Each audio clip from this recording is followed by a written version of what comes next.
हजरत दाऊद अलैहिस्सलाम की कौम के 70,000 अफराद समंदर किनारे ईला नामी बस्ती में रहा करते थे। इन लोगों को अल्लाह ने हजारों नेमतों से नवाजा था, लेकिन जब राहत और सुकून आया तो ये अल्लाह की इबादत से महरूम हो गए और अल्लाह की मखलूकात पे जुल्म करने लगे। तो यूं अल्लाह ने इनको खबरदार किया कि हफ्ते में एक दिन, हफ्ता के दिन शिकार न किया करो। इतवार से लेके जुम्मा तक जितना शिकार पकड़ना है पकड़ लो, लेकिन एक दिन अल्लाह की इबादत और मखलूकात पे अमन के लिए रख दो। यूं अल्लाह ने उनका इम्तिहान लेना शुरू कर दिया। वो इतवार से लेके जुम्मे तक समंदर में मछलियाँ पकड़ने लगते तो मछलियाँ ज्यादा मिकदार में हाथ न आती, और हफ्ते के दिन समंदर को देखते तो उनको बड़ी बड़ी मछलियाँ नजर आने लगती। उन लोगों में से एक शख्स को शैतान ने वर्गलाया कि परेशान क्यों होते हो, मेरी तरकीब पे अमल करो, तुम शिकार से कभी महरूम नहीं रहोगे। तो बस शैतान के कहने पर उस शख्स ने हफ्ते के दिन कांटा लगा के डोरी को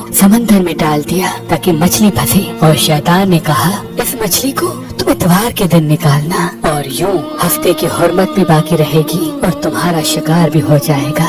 बस शैतान की बताई हुई तरकीब पे हफ्ते के दिन मछली फंसी रही और वो इतवार के दिन निकालता और खुशी से खाता। जब आसपास के लोगों ने पूछा तो उनको भी ये तरकीब बताने लगा, और यूं उस कौम के कुछ लोग हफ्ते के दिन मछली पकड़ने के लिए जाल फेंकते और इतवार के दिन निकालते, और कुछ ने तो उस समंदर में से नालियाँ बना के छोटे छोटे तालाब बना दिए, खड्डे बना दिए, ताकि हफ्ते के दिन जैसे ही मछलियाँ यहाँ से गुजरी तो इन तालाब में फंस जाएं और हम इतवार को इन मछलियों को निकाल के पका के खाएंगे। उस गांव में कुछ अल्लाह के खास बंदे भी मौजूद थे जो कहने लगे, ऐ लोगों, अल्लाह ने हफ्ते के दिन शिकार करने से मना की है। ये जो तुम जाल फेंकते हो या छोटे छोटे तालाब बनाते हो, इनमें हफ्ते के दिन अगर मछली फंसती है तो ये शिकार हफ्ते के दिन का होगा। अल्लाह के अजाब से डरो, अल्लाह की नाफरमानी ना करो।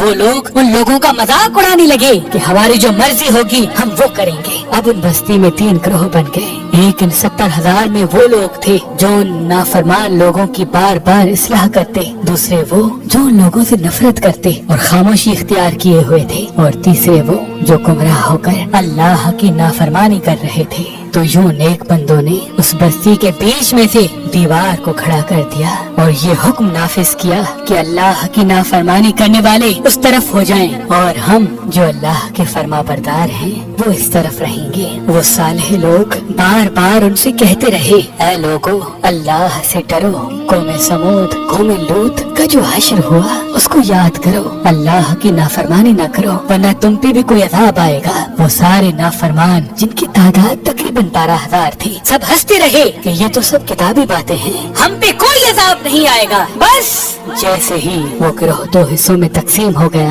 एक वो जो अल्लाह के फरमा बरदार बंदे दीवार के उस तरफ थे और दूसरे वो जो नाफरमान बंदे जो दीवार के इस तरफ थे। वो नाफरमान पूरी रात हंसते रहे, मजाक उड़ाते रहे, और वो अल्लाह के खास बंदे दीवार के उस तरफ अल्लाह से माफी मांगने लगे। बस जैसे ही सुबह हुई वो नेक सालेह इंसान उठे, उन्होंने महसूस किया कि दीवार के उस तरफ से किसी इंसान की आवाज नहीं आ रही। जैसे ही दीवार की उस तरफ चढ़ के देखने लगे कि सारे के सारे वो लोग बंदर की शक्ल में तब्दील हो चुके थे और बंदरों की हरकत को अंजाम दे रहे थे। वो जो सालेह लोग दीवार से उन बंदरों को देखने लगे, उन सालेह लोगों में से जो जो उनके रिश्तेदार थे, उन्होंने उन बंदरों के कपड़ों से अपने अपने रिश्तेदारों को पहचाना और चीख के रोने लगे, अल्लाह से माफी मांगने लगे। लेकिन अल्लाह का अजाब जब आता है तो वो होके रहता है। वो 12,000 लोग जो बंदर बन चुके थे कुछ भी खा पी नहीं सक रहे थे, और यूं 3 दिन बाद